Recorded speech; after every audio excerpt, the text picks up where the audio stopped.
নবুখদনেছৰে কৰি থকা কোনটো চিন্তা আজিও মানুহে কৰি আছে?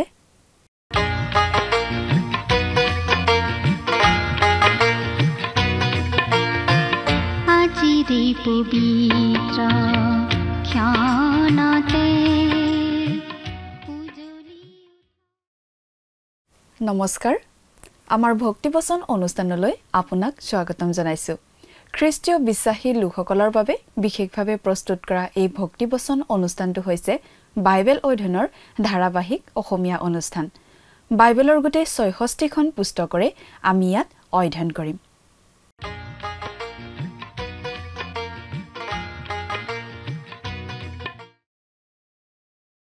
প্ৰিয় দৰ্শক, আপুনি যদি আমাৰ এই অনুষ্ঠানটো নিয়মিতভাৱে শুনি আছে তেনেহলে আপুনি নিশ্চয় জানে যে আমি আমাৰ আগৰটো অনুষ্ঠানত বাইবেলৰ পুৰণি নিয়ম খণ্ডৰ দানিয়েল নামৰ পুস্তকখনৰ ১ নম্বৰ অধ্যায়ৰ ১ নম্বৰ পদৰ পৰা ১৩ নম্বৰ পদলৈকে পঢ়ি তাৰ ভিত্তিত আলোচনা আগবঢ়াইছিলো।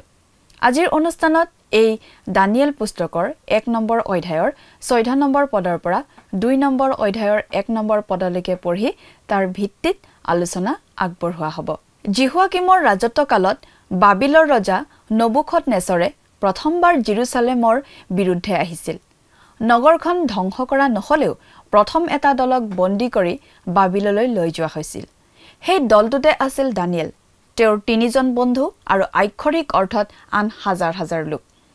জিহুদাৰ পৰা বন্দী কৰি অনা সম্ভ্ৰান্ত পৰিয়ালৰ বুদ্ধিমান ডেকা কিছুমানক বাছি লৈ ৰাজকাৰ্যৰ বাবে প্ৰশিক্ষণ দিয়াৰ ব্যৱস্থা কৰা হৈছিল আৰু সেই প্ৰশিক্ষণৰ সময়ছোৱাত ভাল ভাল আহাৰ খুৱাবলৈ নবুখদনেছৰ ৰজাই আজ্ঞা দিছিল। দানিয়েলে বাবিলৰ ৰজাৰ খাদ্য অস্বীকাৰ কৰাৰ সিদ্ধান্ত কৰিছিল তেওঁৰ মনত, তেওঁৰ অন্তৰত। দানিয়েল এজন ঈশ্বৰ বিশ্বাসী আৰু ঈশ্বৰৰ বাধ্য হৈ চলা ডেকা আছিল আৰু সেইবাবে ৰজাঘৰৰ আহাৰ খাই নিজকে অসুচি নকৰিবলৈ সিদ্ধান্ত লৈছিল।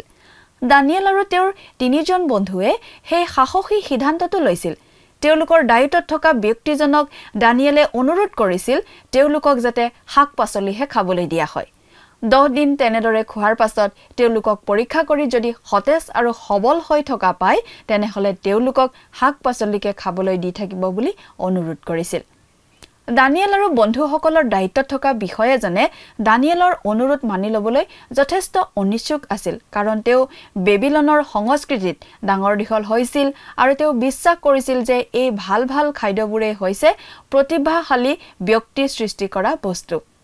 অৱশ্যে ঈশ্বৰে তেওঁৰ মনত বিশেষভাৱে কাৰ্য কৰিছিল আৰু তেওঁৰ আগত দানিয়েলক অনুগ্ৰহপ্ৰাপ্ত কৰিছিল। গতিকে তেওঁ দানিয়েলৰ অনুৰোধ মতে তেওঁলোকক পৰীক্ষা কৰিবলৈ 10 দিনৰ সময় দিছিল। দানিয়েলৰ খাদ্যই তেওঁলোকৰ সপক্ষে কাম কৰিলে। তেওঁলোকৰ স্বাস্থ্য ভাল হ'ল। ঈশ্বৰে তেওঁৰ লোক ইছৰাইলক চাৰিওফালৰ জাতিবোৰৰ পৰা পৃথক হোৱাটো বিচাৰিছিল, কিন্তু কেৱল তেওঁলোকক পৃথক কৰিবলৈ তেওঁলোকক বিশেষ খাদ্যৰ নিয়মবোৰ দিয়া নাছিল। তাত এটা স্বাস্থ্যজনিত কাৰকো জড়িত আছিল। ঈশ্বৰে খোৱা বোৱাৰ ক্ষেত্ৰত যিবোৰ নীতি নিয়ম বান্ধি দিছিল সেইবোৰ স্বাস্থ্যৰ পক্ষে অতি উত্তম আছিল। আহকচোন এতিয়া আমি মূল আলোচনাটোৰ মাজলৈ আগবাঢ়ি যাওঁ। আমাৰ মহান ত্ৰাণকৰ্তা প্ৰভু যীশুখ্ৰীষ্টৰ নামত নমস্কাৰ। প্ৰিয় শ্ৰোতা, আশা কৰোঁ আপুনি ভালে কুশলে আছে। প্ৰিয় শ্ৰোতা, আপুনি বাৰু আমাৰ এই ভক্তিবচন অনুষ্ঠানটো নিয়মিতভাৱে শুনি আছেনে? যদিহে শুনি আছে তেনেহ'লে আপোনাৰ নিশ্চয় মনত আছে যে আমি এতিয়া বাইবেলৰ পুৰণি নিয়ম খণ্ডৰ দানিয়েলৰ পুস্তক নামৰ পুস্তকখন অধ্যয়ন কৰি আছোঁ। যোৱা অনুষ্ঠানত আমি এই দানিয়েলৰ পুস্তকৰ ১ নম্বৰ অধ্যায়ৰ প্ৰথম অংশ অধ্যয়ন কৰোঁতে পাইছিলোঁ যে দানিয়েল আৰু তেওঁৰ ৩জন বন্ধু আন লোকবিলাকৰ সৈতে বাবিল দেশলৈ বন্দী হৈ যাবলগীয়া হৈছিল। বাবিল দেশৰ ৰজাই আন কিছুমান ডেকাৰ লগতে তেওঁলোককো বাছি লৈছিল আৰু তেওঁলোকক ভাল ভাল খাদ্য খুৱাই যত্ন ল'বলৈ নপুংসকবিলাকৰ অধ্যক্ষজনক দায়িত্ব দিছিল। দানিয়েল আৰু তেওঁৰ বন্ধু ৩জনে কিন্তু সেই বাবিলনীয়া খাদ্য খাবলৈ অমান্তি হৈছিল, কাৰণ তেওঁলোকে মোচীৰ বিধান অনুসাৰে যিবোৰ অসুচি খাদ্য সেইবোৰ নাখাবলৈ মনতে সিদ্ধান্ত কৰিছিল। গতিকে তেওঁলোকে সেই অধ্যক্ষক এটা বিশেষ অনুৰোধ জনাইছিল যাতে তেওঁলোকক সাধাৰণ শাক-পাচলি আদি খাবলৈ অনুমতি দিয়া হয়। সেই কাম কৰিবলৈ অধ্যক্ষজনে অলপ দ্বিধাবোধ কৰিছিল, কাৰণ তেনে কৰিলে ৰজাৰ আদেশ অমান্য কৰাৰ নিচিনা হ'ব আৰু দানিয়েল আৰু তেওঁৰ বন্ধু তিনিজনৰ স্বাস্থ্য বেয়া হ'লে কথাটো ৰজাৰ চকুত পৰিব। কিন্তু ঈশ্বৰে বিশেষভাৱে হস্তক্ষেপ কৰি দানিয়েলক সেই অধ্যক্ষজনৰ প্ৰিয় পাত্ৰ কৰিছিল। দানিয়েলে তেওঁক অনুৰোধ কৰি কৈছিল যে তেওঁলোকে বিচৰা মতে সাধাৰণ খাদ্য খাবলৈ অনুমতি দিয়া হওক। কিছুদিনৰ পাছত আন ডেকাবোৰৰ লগত তেওঁলোকৰ স্বাস্থ্য তুলনা কৰি চাব পাৰিব। ৰজাৰ খাদ্য খোৱা ডেকাসকলৰ লগত তেওঁলোকৰ স্বাস্থ্য তুলনা কৰি চোৱাৰ পাছত তেওঁ যি ইচ্ছা কৰিব পাৰে। দানিয়েলে তেওঁৰ বন্ধু তিনিজনৰ সৈতে আচলতে ঈশ্বৰ জিহুৱাৰ প্ৰতি এনেদৰে বিশেষ সন্মান প্ৰদৰ্শন কৰিছিল আৰু তেওঁলোকৰ অন্তৰত নিশ্চয় এই বিশ্বাস আছিল যে আচলতে খোৱা বস্তুৱে নহয়, কিন্তু ঈশ্বৰৰ পৰাহে তেওঁলোকে সুস্বাস্থ্য লাভ কৰিব। সেইবাবে তেওঁলোকে অধ্যক্ষজনক তেনে অনুৰোধ কৰিছিল। এতিয়া আমি বাইবেলৰ পৰা পাঠ কৰি দিম। দানিয়েল 1 নম্বৰ অধ্যায়ৰ 14 নম্বৰ পদটো প্ৰথমতে পাঠ কৰিছোঁ। তেতিয়া তেওঁবিলাকৰ সেই কথাত মান্তি হৈ 10 দিনলৈকে তেওঁবিলাকক পৰীক্ষা কৰি চালে। সেই নপুংসকৰ অধ্যক্ষজনে দানিয়েলে আগবঢ়োৱা প্ৰস্তাৱ মতে কাম কৰিবলৈ অলপ সংকোচ কৰিছিল, কাৰণ তেওঁ বাবিল দেশীয়া ভাৱধাৰাৰ মাজতে ডাঙৰ হৈছিল আৰু সেইবাবে তেওঁ বিশ্বাস কৰিছিল যে একমাত্ৰ খোৱা বোৱাৰ ওপৰতেই মানুহৰ প্ৰতিভা তথা বুদ্ধিমত্তা নিৰ্ভৰ কৰে। তথাপি তেওঁ যিহেতু দানিয়েলক ভাল পাইছিল, গতিকে দানিয়েলৰ প্ৰস্তাৱ মতে তেওঁলোকক 10 দিন সময় দি পৰীক্ষা কৰি চাব বিচাৰিছিল। আচলতে ঈশ্বৰেই তেওঁৰ মনটো কোমলাই দিছিল বুলি আমি অনুমান কৰিব পাৰোঁ। এতিয়া আমি দেখিবলৈ পাম দানিয়েল আৰু তেওঁৰ 3 বন্ধুৰ শাৰীৰিক উন্নতি দেখি নবুকদনেছৰ ৰজা সন্তুষ্ট হোৱাৰ কথা। 15 নম্বৰ পদ। 10 দিনৰ শেষত দেখা গ'ল ৰজাৰ উত্তম খাদ্যদ্ৰব্য খোৱা সকলো যুবাতকৈ তেওঁবিলাকৰ মুখৰ চেহেৰা উত্তম আৰু গা পুষ্ট হ'ল। দানিয়েলে বাছি লোৱা আহাৰে তেওঁলোকৰ পক্ষে কাম কৰিলে। এই কথাটোৱে আমাক কিবা এটা বুজোৱা উচিত। ঈশ্বৰে ইছৰাইল জাতিক বিশেষভাৱে বাছি লৈছিল আৰু তেওঁলোকক তেওঁলোকৰ চাৰিওফালে থকা আন জাতিবোৰতকৈ বেলেগ হোৱাটো ঈশ্বৰে বিচাৰিছিল। তেওঁলোকৰ খোৱা বোৱাৰ ক্ষেত্ৰত তেওঁ বিশেষ বিধি বিধান দিছিল, কিন্তু তেওঁলোকক আন জাতিসমূহতকৈ পৃথক কৰিবৰ কাৰণেই তেওঁ সেই বিশেষ খাদ্যবিধি দিয়া নাছিল। তাত স্বাস্থ্যজনিত কাৰণো জড়িত হৈ আছিল বুলি আমি বুজি পাওঁ। আমি এই কথা দৃঢ়ভাৱে বিশ্বাস কৰোঁ যে ঈশ্বৰে লেবিয়া পুস্তকত যি খাদ্যবিধি দিছিল সেইমতে খাবলগীয়া খাদ্যহে কেৱল যদি মানুহে খালেহেঁতেন, তেতিয়াহ'লে আমি আমাৰ চাৰিওপিনে থকা মানুহৰ মাজত অধিক স্বাস্থ্যৱান মানুহ দেখিলোহেঁতেন। বেছিভাগ মানুহেই যি পায় তাকে খায়। কিন্তু আমি এই কথাও মনত ৰখা উচিত যে আমি আচলতে সকলো বস্তু খাব পাৰোঁ, কাৰণ আমি খ্ৰীষ্টীয় বিশ্বাসীসকল কোনো বিধানৰ অধীন নহয়। গতিকে খোৱা বোৱাৰ ক্ষেত্ৰতো একো বিধানৰ অধীন আমি নহয়। কিন্তু বিষয়টো আচলতে স্বাস্থ্য সম্বন্ধীয়হে। এজন বিখ্যাত বাইবেল শিক্ষকে লিখিছে, মোৰ বহুতো শাৰীৰিক সমস্যা আছিল আৰু আন কথাৰ লগতে মই এই কথাটো বুজি পাইছিলোঁ যে গাহৰিৰ মাংস মোৰ শৰীৰৰ বাবে উচিত খাদ্য নহয়। এইটো সেই ব্যক্তিজনৰ ব্যক্তিগত অভিজ্ঞতাৰ কথা। আমি খোৱা বস্তুৰ ক্ষেত্ৰত কোনো বিধি বিধানৰ অধীন নহয়, কিন্তু কিছুমান বস্তু আমি নোখোৱাকৈ থকাটো স্বাস্থ্য সম্বন্ধীয় কাৰণত উচিত হ'ব পাৰে। কিন্তু সেইটো এটা বিধি বা সকলোৱে মানিবলগীয়া নিয়ম বুলি আমি ক'ব নোৱাৰোঁ। ঈশ্বৰে ইছৰাইল জাতিৰ বাবে যি খাদ্যবিধি দিছিল, যি খাদ্য খাবলৈ অনুমতি দিছিল আৰু যি খাদ্য খাবলৈ নিষেধ কৰিছিল, সেই সকলোখিনি আচলতে স্বাস্থ্যৰ দিশৰ পৰা অতি অৰ্থপূৰ্ণ আছিল। আৰু এই খাদ্যবিধিবিলাক কেৱল ধৰ্মীয় ৰীতি নীতি বুলি আমি ভাবিব নালাগে। এতিয়া আমি 16 আৰু 17 নম্বৰ পদ দুটা পাঠ কৰি দিম। তাতে ঘৰগিৰিয়ে তেওঁবিলাকে আহাৰ কৰিবলগীয়া বস্তু আৰু পাণ কৰিবলগীয়া দ্ৰাক্ষাৰসৰ সলনি তেওঁবিলাকক শাক পাচলি দিবলৈ ধৰিলে। আৰু ঈশ্বৰে সেই 4জন যুৱক সকলো শাস্ত্ৰত ও বিদ্যাত জ্ঞানী আৰু নিপুণ কৰিলে আৰু সকলোবিধ দৰ্শন ও সপোনৰ কথা দানিয়েলে বুজিব পৰা হ'ল। ঈশ্বৰে যেনেকৈ চলোমনক আশীৰ্বাদ কৰিছিল তেনেকৈ এই ডেকাকেইজনকো আশীৰ্বাদ কৰিছিল। এই ইব্ৰী ডেকাকেইজন আছিল বিদেশৰ ৰাজসভাত। তেওঁলোকৰ মাজৰ পৰা দানিয়েল কালক্ৰমত গৈ বিশ্বৰ দুখন বিশাল সাম্ৰাজ্যৰ প্ৰধানমন্ত্ৰী হৈছিলগৈ। সকলোবিধ দৰ্শন ও সপোনৰ কথা দানিয়েলে বুজিব পৰা হ'ল। দানিয়েল যি যুগত বাস কৰিছিল সেই যুগত দৰ্শন আৰু সপোন আদিৰ যোগেদি ঈশ্বৰে কথা কৈছিল।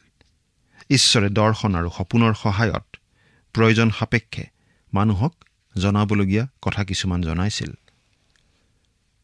এতিয়া আপুনি হয়তো ক'ব পাৰে, আজিকালিও ঈশ্বৰে তেনেদৰে কথা কয়।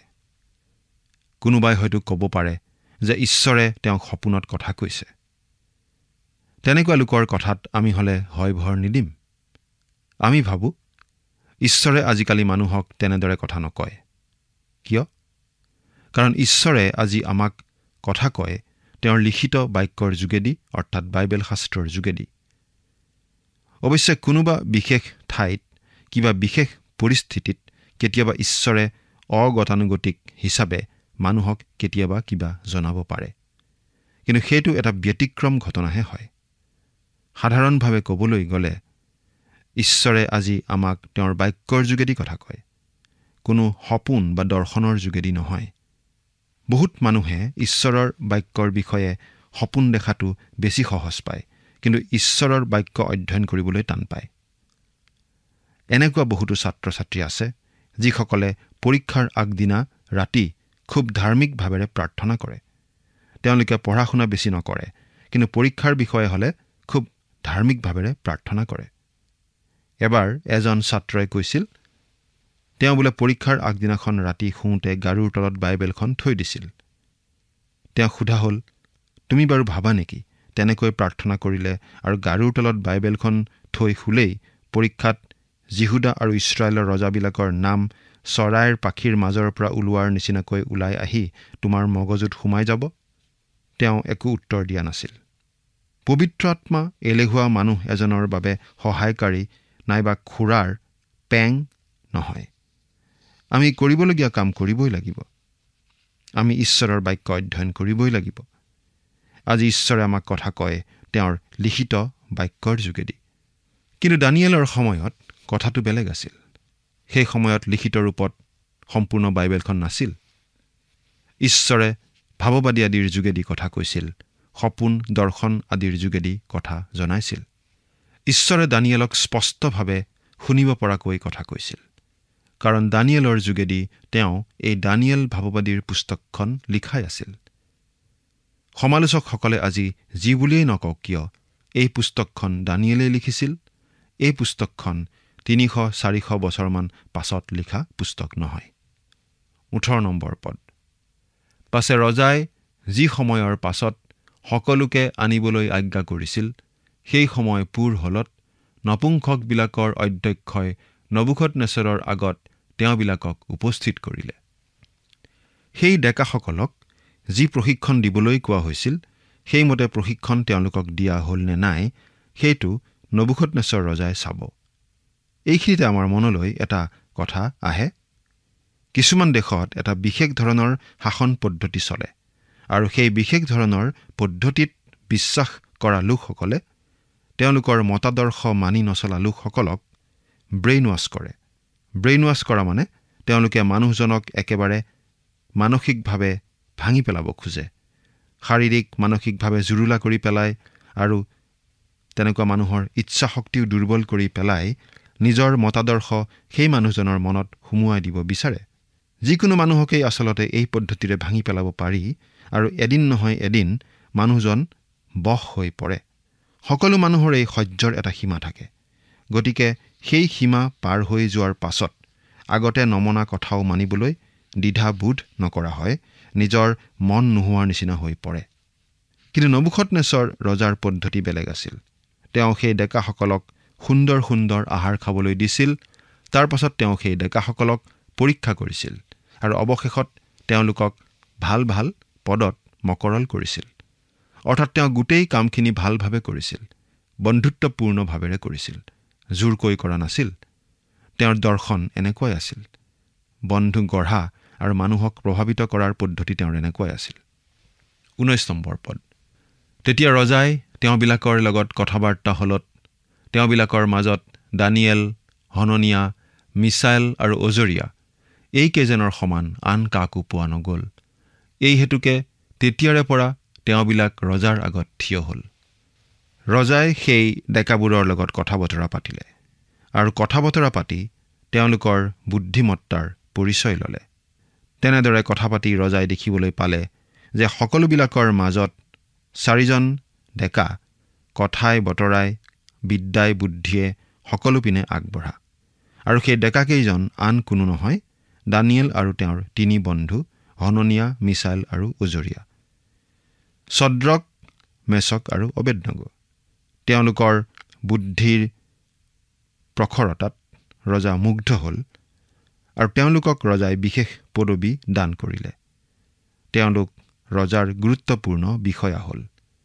অৰ্থাৎ যি 4জন ডেকাই ৰজাঘৰীয়া আহাৰ নাখায়, মুচিৰ বিধান অনুসাৰে অসুচি আহাৰ নাখায়, ঈশ্বৰৰ প্ৰতি সন্মান দেখুৱাই সাধাৰণ আহাৰ খাইছিল, তেওঁলোকেই ৰজাৰ দৃষ্টিত সকলোতকৈ বুদ্ধিমান বুলি প্ৰতিপন্ন হ'ল। এয়াও আচলতে আঁৰত থাকি ঈশ্বৰেই কৰা কাম। ঈশ্বৰেই আচলতে সকলো কথা নিয়ন্ত্ৰণ কৰি আছিল। 20 নম্বৰ পদ। আৰু জ্ঞান ও বুদ্ধি বিষয়ক যিকোনো কথা ৰজাই তেওঁবিলাকক সুধিলে, সেই সকলো কথাত তেওঁৰ ৰাজ্যত থকা আটাই শাস্ত্ৰজ্ঞ আৰু গণকতকৈ তেওঁবিলাকৰ 10 গুণে নিপুণ হোৱা পালে। ৰজাই তেওঁলোকৰ কথা-বতৰা আদিৰ যোগেদি তেওঁলোকক পৰীক্ষা কৰি জানিব পাৰিলে যে তেওঁলোক আনসকলতকৈ বহু বেছি জ্ঞানী, আনসকলতকৈ 10 গুণ বেছি নিপুণ বুলি ইয়াত কোৱা হৈছে। মুঠতে তেওঁলোকৰ ওপৰত ৰজা সন্তুষ্ট হ'ল, ৰজা আকৰ্ষিত হ'ল। 21 নম্বৰ পদ পাঠ কৰি দিছোঁ। আৰু দানিয়েল কুৰছ ৰজাৰ ৰাজত্বৰ প্ৰথম বছৰলৈকে থাকিল। প্ৰথমটো পদ আৰু এই 21 নম্বৰ পদ, এই পদ দুটা পঢ়িলে আমি দানিয়েলৰ জীৱনৰ দৈৰ্ঘ্য সম্বন্ধে এটা অনুমান কৰিব পাৰোঁ। তেওঁ যেতিয়া বন্দী হিচাপে বাবিল দেশলৈ আহিছিল, তেতিয়া তেওঁৰ বয়স আছিল প্ৰায় 17 বছৰ আৰু মৃত্যুৰ সময়ত তেওঁৰ বয়স হৈছিল প্ৰায় 90 বছৰ। অৰ্থাৎ যি 70 বছৰ কাল ইছৰাইল জাতি বাবিল দেশত বন্দী হৈ আছিল, সেই গোটেই 70 বছৰ কালৰ সময়ছোৱাৰ দানিয়েল এটা যুগসূত্ৰৰ নিচিনা আছিল। তেওঁ বাবিল দেশৰ পৰা ইছৰাইললৈ ঘূৰি অহা নাছিল। খুব সম্ভৱ মানুহবোৰ বাবিল দেশৰ পৰা উভতি অহাৰ আগতেই দানিয়েলৰ মৃত্যু হৈছিল। আচলতে আমাৰ হাতত সেই বিষয়ে একো তথ্য নাই, গতিকে সেই কথা আমি খাটাংকৈ ক'বও নোৱাৰোঁ। কিন্তু দানিয়েল যে দীৰ্ঘদিন ধৰি সেই বাবিল দেশত অতি উচ্চ পদত আছিল, সেই কথাটো হ'লে আমি ক'ব পাৰোঁ। এতিয়া আমি 2 নম্বৰ অধ্যায়ৰ পৰা অলপ চাব খুজিছোঁ। এই 2 নম্বৰ অধ্যায়ত আমি বিশেষভাৱে পাওঁ বহু ধাতুৰে গঢ়া এটা মূৰ্তিৰ বিষয়ে নবুখদনেছৰ ৰজাই দেখা এটা সপোন, আৰু সেই সপোনৰ আধাৰত দানিয়েলে পৰজাতীয় লোকৰ সময়ৰ 4খন বিশ্ববিয়পা সাম্ৰাজ্যৰ বিষয়ে কৰা ভৱিষ্যৎবাণীৰ কথা। এতিয়া আচলতে আমি ভৱিষ্যৎবাণীৰ দিশৰ পৰা ক'বলৈ গ'লে ঈশ্বৰৰ বাক্যৰ এটা অতি গুৰুত্বপূৰ্ণ খণ্ডত প্ৰৱেশ কৰিছোঁ। 2 নম্বৰ অধ্যায়ত পোৱা এই বহু ধাতুৰ মূৰ্তি, 7 নম্বৰ অধ্যায়ত পোৱা 4টা পশু আৰু 9 নম্বৰ অধ্যায়ত পোৱা দানিয়েলৰ 70 সপ্তাহৰ কথাখিনিয়ে বাইবেলৰ ভৱিষ্যৎবাণীৰ ৰাজহাৰ আৰু কামিহাৰৰ নিচিনা। পুৰণি নিয়মৰ এই অংশখিনিক বাদ দি আপুনি ভৱিষ্যৎবাণীৰ জকা এটা পোৱাটো সম্ভৱ নহয়। জৈতুন পৰ্বতৰ ওপৰত প্ৰভু যীশুৱে যিখিনি কথা কৈছিল শিষ্যসকলক, সেই গোটেইখিনি আচলতে দানিয়েলৰ পুস্তকখনৰ ওপৰত ভিত্তি কৰিয়েই তেওঁ কৈছিল। শিষ্যসকলে শেষকালৰ বিষয়ে প্ৰভু যীশুক সুধিছিল, এইবোৰ কথা কেতিয়া ঘটিব আমাক কওক, আৰু আপুনি পুনৰ অহাৰ আৰু এই জগতৰ শেষকাল উপস্থিত হোৱাৰ চিন কি হ'ব? তেতিয়া প্ৰভু যীশুৱে তেওঁলোকক এই বুলি উত্তৰ দিছিল। আমি পাঠ কৰি দিছোঁ মথিয়ে লিখা শুভবাৰ্তা 24 নম্বৰ অধ্যায়ৰ 15 নম্বৰ পদ। ইয়াত আমি এনেদৰে পঢ়িবলৈ পাওঁ, এই হেতুকে যি ধ্বংসকাৰী ঘিনলগীয়া বস্তুৰ কথা দানিয়েল ভাৱবাদীৰ দ্বাৰাই কোৱা হৈছিল, তাক যেতিয়া পবিত্ৰ ঠাইত থকা দেখিবা, যিজনে পঢ়ে তেওঁ বুজক। আমি মাত্ৰ এটা পদ পঢ়িলোঁ। গতিকে এতিয়া আমি অধ্যয়ন কৰিবলৈ লোৱা এই অধ্যায়টো ঈশ্বৰৰ বাক্যৰ এটা অতি গুৰুত্বপূৰ্ণ দৰকাৰী অধ্যায়। আচলতে গোটেই দানিয়েল পুস্তকখনেই যথেষ্ট দৰকাৰী। সকলো পিনে মানুহে সোধে, এই জগতখনৰ কি হ'ব ধৰিছে, শেষত গৈ গৈ কি হ'ব? আজি আমাৰ সমস্যাৰ সমাধান কি? সকলো পিনে কেৱল সমস্যাই সমস্যা। প্ৰিয় শ্ৰোতা, পৰজাতীয় লোকৰ যুগৰ সামৰণি পৰিব। পৰজাতীয় লোকসকলে এই জগতখন চলোৱাৰ ক্ষেত্ৰত বৰ একো পাৰদৰ্শিতা দেখুৱাব পৰা নাই। সেই যুগৰ আৰম্ভণিৰ কথা আমি ডেনিয়েলৰ পুস্তকতেই পাইছোঁ, আৰু সেই যুগৰ অৱসান ঘটাও হয়তো আমিয়েই দেখিবও পাৰোঁ। অৱশ্যে খ্ৰীষ্টীয় বিশ্বাসীসকলৰ মণ্ডলীক এই পৃথিৱীৰ পৰা উঠাই লৈ যোৱা হ'ব আৰু পৰজাতীয় লোকৰ যুগৰ অৱসান ঘটিব। এই পৃথিৱীৰ পৰা খ্ৰীষ্টীয় মণ্ডলীক উত্তোলিত কৰি নিয়াৰ কিছু বছৰ পাছতেই প্ৰভু যীশু এই জগতলৈ আহিব তেওঁৰ 1000 বছৰীয়া শাসন চলাবলৈ। দানিয়েলৰ এই 2 নম্বৰ অধ্যায়টো ভাৱবাণীমূলক আৰু আন আন ভৱিষ্যৎবাণীবিলাক বুজিবলৈ হ'লে এই অধ্যায়টো আমি বুজিবই লাগিব। সেইকাৰণে আমি এই কথাটো কৈ থাকোঁ যে শাস্ত্ৰৰ মাত্ৰ কেইটামান পদ শিকি লৈ তাকে ব্যাখ্যা কৰি থাকিব পৰা হোৱাটো বিপদজনক কথা। এনেদৰেই আচলতে ভুৱা বিশ্বাসবোৰৰ জন্ম হয়। তেনেকুৱা লোকবিলাকে শাস্ত্ৰৰ মাত্ৰ কেইটামান পদহে ব্যৱহাৰ কৰে। তেওঁলোকে মানুহৰ স্বাভাৱিক প্ৰয়োজনসমূহৰ প্ৰতি আবেদন জনাব পৰাকৈ কথাবোৰ সজাই পৰাই কয় আৰু তেনেদৰেই ভুৱা মতবাদ গঢ়ি উঠে। বহুতো সময়ত আমি দেখিবলৈ পাওঁ যে এনে ভুৱা মতবাদবোৰৰ প্ৰতিহে মানুহ বেছিকৈ আকৰ্ষিত হয়, আনহাতে ঈশ্বৰৰ বাক্যৰ প্ৰতি মানুহৰ আকৰ্ষণ কম। এইটো আচৰিত কথা নহয়, কাৰণ ভুৱা মতবাদৰ কথা প্ৰচাৰ কৰা মানুহবোৰে মানুহে যি ভাল পায় সেইবোৰ কথা কয়। কিন্তু আমাৰ বাবে প্ৰয়োজনীয় কথা এইটোৱেই যে আমি ঈশ্বৰৰ বাক্যহে জানিব লাগে আৰু আনকো জনাব লাগে। সেইবাবেই আমি সহজ সৰলভাৱে গোটেইখন বাইবেল পঢ়িব লাগে আৰু বুজিব লাগে, কেৱল 1-2 পদ মাত্ৰ নহয়।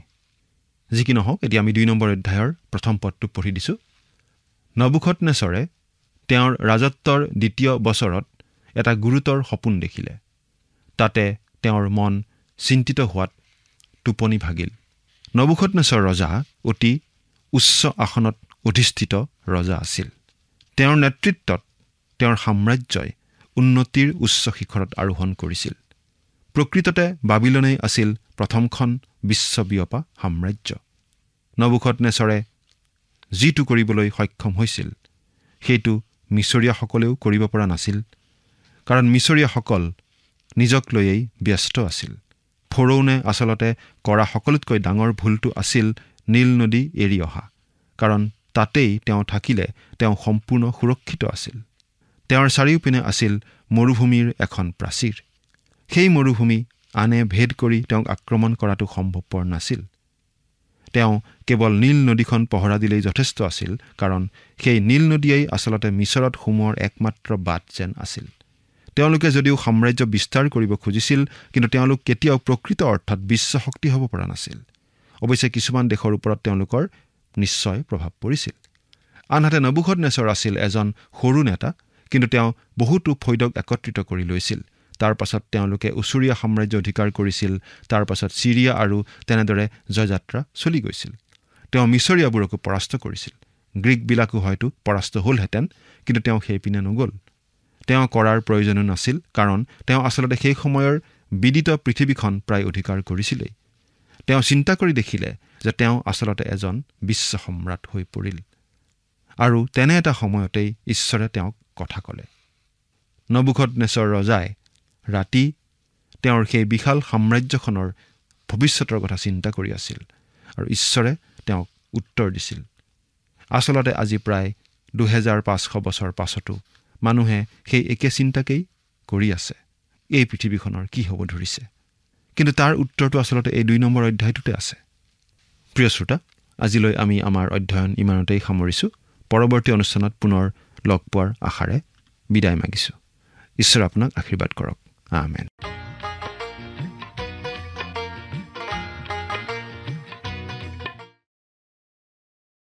নবুকদনেছৰে সৰু দল এটাৰ প্ৰধান হিচাপে আৰম্ভ কৰিছিল আৰু কেইবাটাও জনগোষ্ঠীক একত্ৰিত কৰিছিল। তাৰ পিছত তেওঁ অসুৰ সাম্ৰাজ্য, তাৰ পিছত সিৰিয়া সাম্ৰাজ্য দখল কৰিলে আৰু তেওঁ আগুৱাই গৈ থাকিল। তেওঁ মিছৰীয়াসকলক জয় কৰিলে। অৱশ্যে তেওঁ গ্ৰীকসকলক জয় কৰিবলৈ কোনো প্ৰচেষ্টা নললে।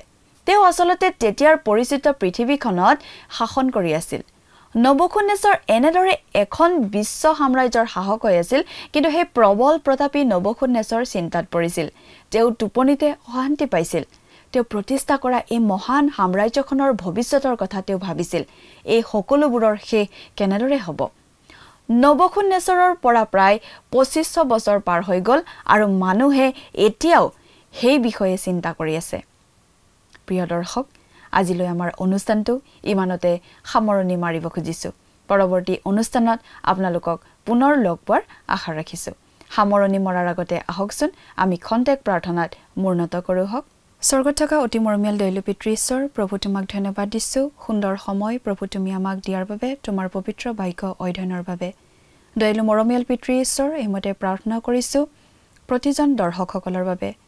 তুমি তেওঁলোকক প্ৰভু তোমাৰ বাক্য বুজাত সহায় কৰা আৰু আজিৰ তোমাৰ পবিত্ৰ বাক্য অধ্যয়নৰ যোগেদি প্ৰভু যদি কোনো সন্তানে তেওঁলোকে নিজৰ জীৱনটো সলনি কৰিব বিচাৰিছে বা সিদ্ধান্ত লৈছে প্ৰভু সম্পূৰ্ণৰূপে সলনি হোৱাত তেওঁলোকৰ জীৱন প্ৰভু তুমি আশীৰ্বাদ কৰিবা, যাতে প্ৰভু সেইমতে তেওঁলোকে কৰা সিদ্ধান্তত প্ৰভু অটল হৈ থাকিব পাৰে আৰু বিশ্বাসত যাতে প্ৰভু তেওঁলোকে বৃদ্ধি পাই গৈ থাকিব পাৰে, তেনে আশীৰ্বাদ প্ৰভু তুমি দান কৰিবা। দয়ালু মৰমীয়াল পিতৃ ঈশ্বৰ, আৰু তেওঁলোকৰ সকলো প্ৰয়োজনসমূহ তুমি পূৰণ কৰিবা। এই সকলো যাচনা মহান ত্ৰাণকৰ্তা প্ৰভু যীশু খ্ৰীষ্টৰ নামত অৰ্পণ কৰিলোঁ। আমেন।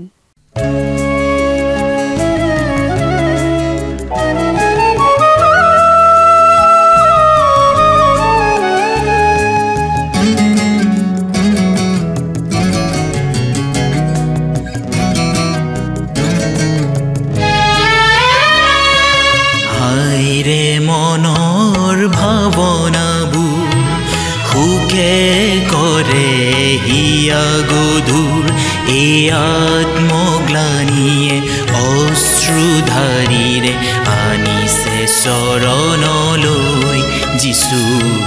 হাইৰে মনৰ ভাৱনাবোৰ সুখে কৰে হিয়া গধুৰ, এই আত্মগ্লানিয়ে অশ্ৰুধাৰীৰে আনিছে চৰণলৈ যিচুৰ। হাইৰে মনৰ ভাৱনাবোৰ